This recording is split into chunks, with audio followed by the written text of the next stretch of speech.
Now you have a little more play and you have a little more control on how much pressure you're actually putting on it. Now, if you're really getting good at this and you want to feel a big burn, you're going to cross one leg and roll. Oh, yes, game changer.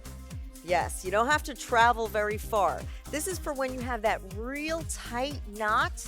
You find that one spot, you cross the leg, and you put weight on that spot. All right, so go nice and slow, roll over it.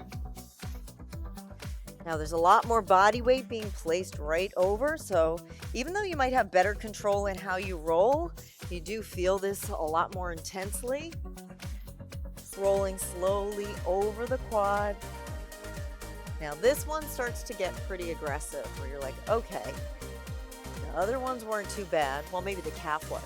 But all of a sudden, it's like, all right, this is like a no joke thing. There's no rules on technique here. Just make sure that you're on that muscle group that's tight and roll out effectively. Remember not to go to your knee and not to go up high on the glute. We'll be getting to that area with a different position later. And now you're going to lean back and just roll over your whole buttocks region. So you're going to guide it from the base of the hamstrings, roll forward till you get toward the low back, but not on the low back, and then forward again. So you never want your tailbone to be resting on the foam roller. Keep it on the meat. This will get a little more into the piriformis, which is deep in that cheek. So when you're rolling over this muscle and you just get that one little section deep in the center where you're like, ooh, what is that I'm rolling over? That's your piriformis. And that one gets nice and tender when you work out real hard.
Ooh, really feeling that. Now, triceps can tend to get tired if you're new at this, so you might need to sit down in between, give your arms a little rest, and then continue.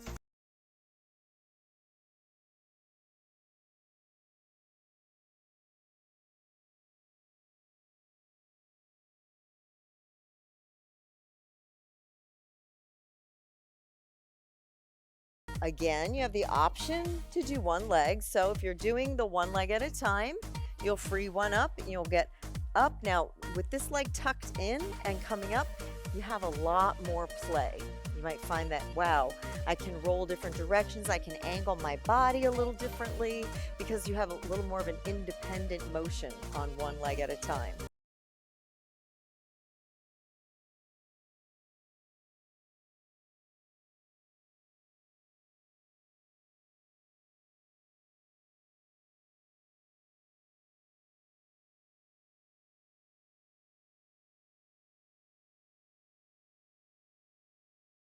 Now this one, you feel like you have a little more control because your body's a little higher up on the foam roller. Your weight's distributed a little differently to control that glide.